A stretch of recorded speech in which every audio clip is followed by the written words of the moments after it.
Welcome, Lake Grove, to the January 31st reading of the Reservoir. I'm Leslie Hanscom.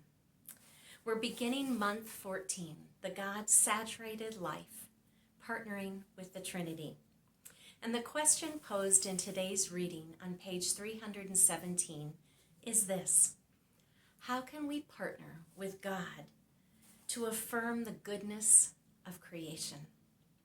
A goodness that is so clearly defined by the writer in Genesis 1, verses 1 through 31. Those verses end with these words: God looked over everything he had made. It was so good. It was so very good. It was evening. It was morning, day 6. The first 13 years of my life were spent in Eau Claire, Wisconsin, a mid-sized university town located in the upper western part of the state. And in this town, there is a 230-acre park, a nature preserve, that had been donated to the university in 1909 to be left in its natural state. And this natural forested park is filled with white and red pines, silver and red maples, and paper birch trees, along with 400 species of plants, 100 species of birds in the summer, and 23 species of mammals. I lived next door to the entrance of this park. It was my everyday playground.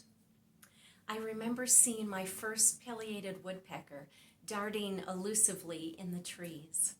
And I so clearly remember walking down the dirt road, and right in front of me, motionless in the middle of the road, was a red fox with a bushy tail.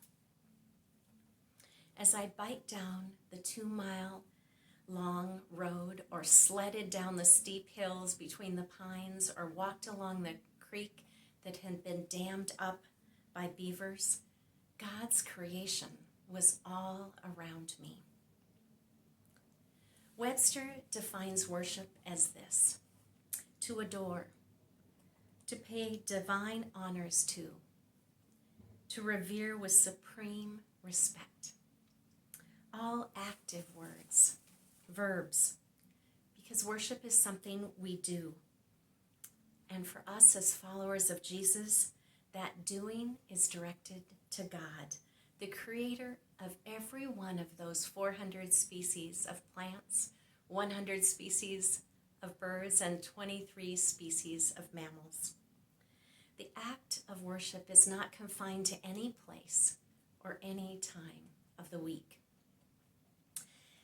Those 230 acres inspired me as a child to awe, to wonder, to curiosity, as I played in a sanctuary that was created by trees, and the ceiling overhead was green leaves through which the sunshine dappled through.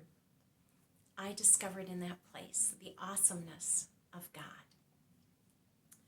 Just recently, I came upon a blog post written by the Reverend Brian Herron, who's the presbyter for Mission and Vision for the Presbyterian of the Cascades, of which Lake Grove Church is part of. Reverend Herron was speaking to the challenges of the church in the 21st century, and he said this: despite deep church decline, I don't think worship is going away. In fact, I think we as humans are hardwired for worship. We do best when we seek out sacred places to experience awe, wonder, beauty, reverence, and gratitude. In my Sunday experiences, which include both worship in a sanctuary and on the ski hill. And if those teach me anything, it is that worship isn't a particular place. It's a way of life. It's a way of engaging with the world. My encouragement for you and me today is to go outside and discover with the eyes of a child the world that God created and affirmed as so very good. In those moments that you and I do that, may it be a time of worship, because worship is affirming God's goodness anytime, anywhere, under a starlit sky, beneath the shade of a tree, on a crisp, cold winter day on top of a mountain, in our backyards, or the rooftop garden at the springs. His creation is so very good. And as we engage in that kind of worship today, may we ask ourselves, how can we, you and me, partner with him to preserve what he has created, the world, as an act of worship? Amen.